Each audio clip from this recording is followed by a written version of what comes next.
14절에서 마지막 26절까지를 읽도록 하겠습니다. 너는 그들로 이 일을 기억하게 하여 말다툼을 하지 말라고 하나님 앞에서 엄히 명하라. 이는 유익이 하나도 없고 도리어 듣는 자들을 망하게 함이라. 너는 진리의 말씀을 옳게 분별하며 부끄러울 것이 없는 일꾼으로 인정된 자로 자신을 하나님 앞에 드리기를 힘쓰라. 망령되고 된 말을 버리라. 그들은 경건하지 아니하며 점점 나아가나니 그들의 말은 악성 종양이 퍼져나간 것 같은데 그 중에 후메네오와 빌레도도 있느니라. 진리에 관하여는 그들이 그릇되었도다. 부활이 이미 지나갔다 하므로 어떤 사람들의 믿음을 무너뜨리느니라. 그러나 하나님의 견고한 터는 섰으니 인침이 있어 일러시되 주께서 자기 백성을 아신다 하며 또 주의 이름을 부르는 자마다 불의에서 떠날지어다 하였느니라. 큰 집에는 건그릇과 은그릇뿐 아니라 나무그릇과 질그릇도 있어 귀하게 쓰는 것도 있고 천하게 쓰는 것도 있나니 그러므로 누구든지 이런 것에서 자기를 깨끗하게 하면 귀히 쓰는 그릇이 되어 거룩하고 주인의 서심에 합당하며 모든 선한 일에 준비함이 되리라. 또한 너는 청년의 정욕을 피하고 주를 깨끗한 마음으로 부르는 자들과 함께 의와 믿음과 사랑과 평을 따르라. 어리석고 무식한 변론을 버리라. 이에서 다툼이 나는 줄 알미라. 주의 종은 마땅히 다투지 아니하고 모든 사람에 대하여 온유하며 가르치기를 잘하며 참으며 거역하는 자를 온유함으로 훈계할지니 혹 하나님이 그들에게 회개함을 주사 진리를 알게 하실까 하며 그들로 깨어 마귀의 올무에서 벗어나 하나님께 사로잡힌 바 되어 그 뜻을 따르게 하실까 함이라. 아멘. 디모데후서는 어제도 그 배경을 좀 말씀을 드렸던 것처럼 어떻게 보면은 이제 사도 바울의 유언과도 같은 그런 말씀이고, 물론 1차적으로는 에베소 교회에 목회하는 그의 영적인 아들이요 또한 후계자인 디모데에게 준 글이기도 하지만은 오랜 세월 동안 오늘 우리의 손에도 이것이 또한 전수됨으로 말미암아 우리 각자에게도 이 말씀은 또한 동일하게 적용이 되어져야 되는 그런 너무나도 소중한 말씀이다. 그렇게 생각을 해야 된다는 것이죠. 여러분 물론 아직 다 끝까지 읽지는 않았습니다만은 짧은 이 디모데후서를 읽어가면서 그렇게 한결같이 느낄 수 있는 것은 이 디모데후서의 말씀은 굉장히 압축적이다는 것을 깨닫게 됩니다. 왜? 마지막 유언과도 같기에 어떤 다른 이야기를 하는 것이 아니라 이건 정말 내가 주님을 위해 사명자로서 살아보니까 이것만 남는다. 이것이 진짜 중요하다. 그거 아니겠습니까? 그렇기 때문에 어떻게 보면은 한편으로는 그 마음이 좀 뭐라 그럴까요? 조급했을 수도 있겠지요. 내가 깨닫고 내가 알고 내가 중요하게 생각하는 이것을 디모데도 동일하게 알고 그렇게 목회를 하고 평생을 주를 위해 살면은 좋겠는데 하는 그런 간절함이 아니었겠습니까? 그렇기 때문에 정말 버릴 것이 없는 말씀들이다. 우리가 새벽으로 짧지도 않고 그렇게 길지도 않은 말씀을 대하기는 합니다만은 이런 의미에서 볼 때에는 한 절 한 절, 한 단어 한 단어들이 우리의 눈길을 계속해서 머물게 하는 것들입니다. 나는 사도 바울이 이런 얘기를 하는데 나는 사도 바울은 이러한 교훈을 주는데 나는 끊임없이 우리는 자신과 또 우리 자신을 향한 그러한 하나님의 음성으로 새겨야 되는 것입니다. 오늘 본문에도 보면은 14절에서부터 시작해서 말다툼을 하지 말라, 또는 15절에는 진리의 말씀을 옳게 분별해라. 특별히 이 여러분들하고 또 다르게 또 목사로서 저는 이 15절의 말씀 같은 경우는 더 깊이 보게 되더라고요. 왜? 그렇게 하는 것이 목사에게 있어서는 가장 중요한 일이라는 거죠. 진리의 말씀을 옳게 내가 지금 전하고 있는가? 또한 성도들로 하여금 바른 진리의 길에서 미혹된 길로 넘어지지 않도록 그렇게 말씀을 가르치고 있는가? 그렇게 말씀을 붙들고 준비하고 있는가?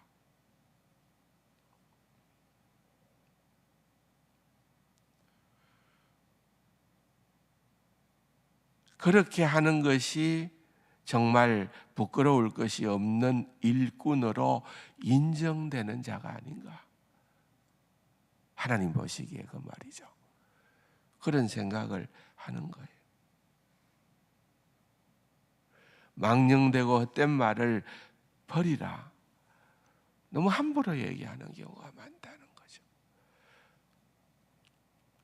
그때 그것이 옳은 줄로 생각을 했었는데 알고 보니까 다 거기에는 속셈이 들어 있었고, 거기에는 어쨌든 자기의 어떤 감추어진 의도함이 들어 있는 겁니다. 우리 그걸 그 당시에 깨달을 수도 있고 또 한참 세월이 흐르고 난 다음에 깨달을 수 있는 경우도 많잖아요. 가끔씩 정치인들이 이런 얘기 저런 얘기들을 하는데 그 사람들이 직설적으로 얘기하는 경우는 저는 별로 못 본 것 같습니다. 다 의도를 가지고 세월이 흐르고 나서 보면은 저것 때문에 이렇게 얘기를 했구나.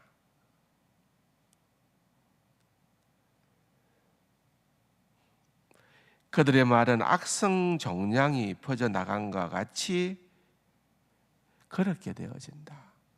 여러분, 부정적이고 비판적이고 분열시키고 무너뜨리는 그런 것들은요, 너무나도 파급력이 큰 겁니다. 사탄이 제일로 하나님의 교회를 무너뜨리는 데에 이런 것들을 가지고서 하잖아요. 어떤 경우에 제가 작은 교회에 들어가서 설교를 하잖아요. 목사님, 어떤 목회자가 필요합니다. 우리 교회에 또 기도하시고 좀 보내주실 수 없겠습니까? 이런저런 얘기들을 나눌 때가 있습니다. 그런데 얼마 전에는 어떤 교회 갔다가 좀 당황스러워할 때가 있었습니다. 교인들 해봐야 다 모여서 한 20명 정도 되는 교회 담임 목사를 구한다라고 그러는데, 목사님 좀 추천을 해 주실 수 있겠습니까? 그래요. 그래서 장로님하고 얘기를 하는데 어떤 분을 생각을 하십니까? 라고 물었더니만은 생각하는 거는 하나도 없습니다. 그냥 와서 우리 성도님들하고 잘 지내면 됩니다. 그래서 왜요? 무슨 일인데요? 그랬더니만은 사모님이 교인들하고 그 다 연세도 많거든요. 시골 교회 해봐야 다 연세가 많고, 목사는 좀 그래도 저보다는 훨씬 젊잖아요. 사모는 더 젊잖아요. 근데 사모님이 무슨 연유는 모르겠어요. 또 그게 또 장로님이 하시는 얘기니까 또 어느 편에서 얘기했다고도 할 수 있겠지만 어쨌든 간에 늘 교인들하고 자꾸 다툰대요. 싸운대요. 싸우고 나면은 한 교인 나가고 없는 교인 가운데서 또 나가고 이렇게 하다 보니까 힘이 너무 많이 빠졌다는 거예요. 그래서 다른 거 부탁하는 거 아니고 마서 뭐 어떻게 잘하고 이렇게 하고가 아니고 그냥 잘 지내면 그건 충분합니다. 그러고 있다가 또 좋은 교회 나오면은 가시면 되고 더 가고 싶은 교회가 생기면 가면 되고 그냥 오셔서 잘 지내면은 좋겠습니다. 그래요. 여러분 그 얘기를 들을 때 참 한편으로는 좀 많은 생각을 갖게 되더라고요. 성도님들끼리 다투는 것도 그렇지만 우리 인근에 있는 교회 가운데도 지금 몇 년 동안 목사와 장로, 목사와 뭐 또 성도 나뉘어서 계속해서 시끄러운 교회도 있어요. 여러분 그 교회에 하나님의 은혜가 얼마나 넘쳐난다고 생각을 하십니까? 오늘 본문의 말씀을 쭉 읽는 가운데에 그런 생각이 들어요. 내 눈길이 머무는 한 단어, 한 문장에 그것을 내가 붙들고 그것을 가지고 내가 오늘 하루도 아니 이 한 달도 아니 나의 남은 생애도 여기에 흐트러짐이 없는 그러한 삶을 한번 살아보고 싶다. 그렇게 해야 되지 않을까? 후메네오와 빌레도라고 하는 우리는 잘 모르죠. 초창기 교회의 인물입니다만은 그런데 성경에는 두 종류의 이름이 등장하잖아요. 하나는 하나님으로부터 쓰임받고 인정받는 자의 이름이 나오지만은 이렇든 저렇든 우리가 잘 모르지만은 오늘 그래도 하나님의 성경에 하나님의 말씀에 등장되는 이 이름은 별로 달갑지 않은 이름입니다. 별로 기억하고 싶지도 않은 이름입니다. 여기에 보면은 그들은 악성종장이 퍼져나간 것 같이 그렇게 교회를 무너뜨렸던 자들이다.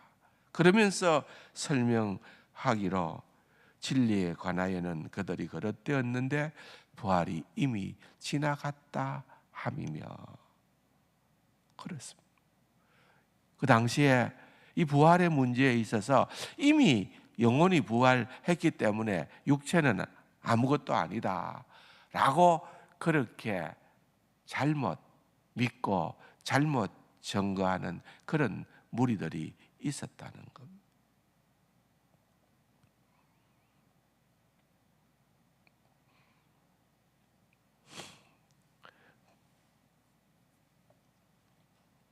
디모데전서에 보면은 또 여기에 나오는 후메네오와 알렉산더라는 사람을 다시 한 번 더 거론을 하면서 믿음과 선한 양심을 저버렸다 그랬습니다. 후메네오라는 이름은 그 이름이 놀라웠게도 또 등장을 하는데 좋지 않은 걸로 정말 그러한 본받지 말아야 될 그러한 대상의 이름으로 거론이 되고 있다 그 말입니다. 사랑하는 성도 여러분, 저와 여러분은 어떠할 것 같습니까? 저는 방금 불렀던 찬송 453장을 저는 저 개인적으로는 찬송 가운데 제일로 좋아하는 찬송입니다. 내 평생의 소원은 주님을 더 알아가는 것입니다. 우리가 평생 말씀을 통하여 주님을 알아왔다고 스스로 자부하지만은 우리가 주님을 안 것이 과연 어느 정도일까요? 너무 작은 거, 너무 작은 거. 예. 우리는 끊임없이 주님을 알아가야 되는 그러한 자가 아닐까. 다른 욕심이 뭐가 필요하겠습니까?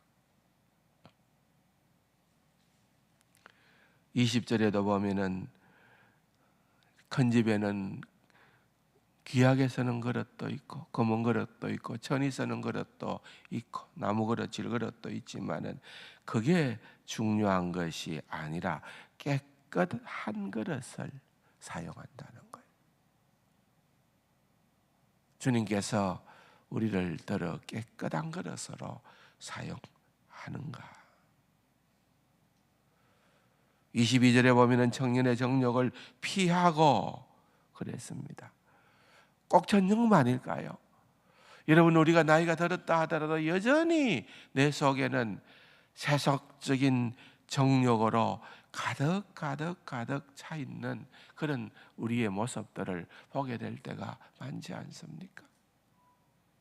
내가 지금도 눈 감고 기도하면은 첫 번째로 갈망하는 내 소망은 무엇인가?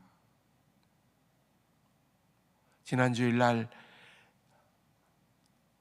요셉에 대한 시편 105편을 가지고 요셉의 생애를 통한 교훈을 설교를 했습니다마는 그냥 요셉이 억울한 일을 당했는데 그런 거 다 이제 한을 풀고 다 정의가 살아나고 그래서 감옥에서 풀려나고 그냥 잘 먹고 잘 살고, 여러분 그게 요셉의 생애가 아니라 창세기 기록을 보면은 하나님께서 더 큰 구원을 위하여,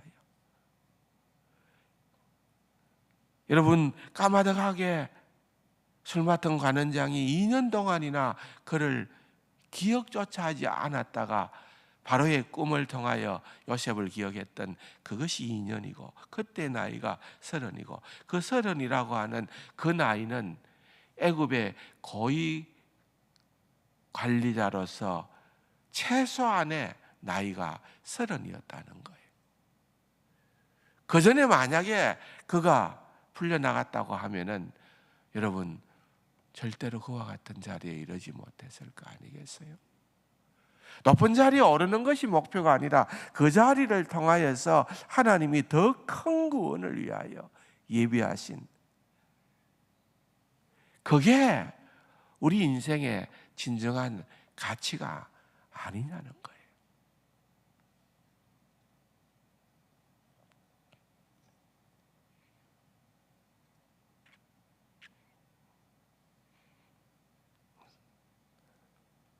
내가 지금도 그렇게 열망하고 갈망하는 것이, 내가 지금도 나의 삶의 우선순위에 가 있는 것이, 이제는 좀 우리는 어느 정도 성숙한 그리스도인으로 이제는 좀 남들이 우리를 보면서 따라오는 그러한 위치에 있는 자들로서 우리가 그들에게 뭔가를, 말로서가 아니라 그들은 우리의 뒷모습을 보면서 뭔가를 깨닫고 느끼게끔 해줄 수 있는,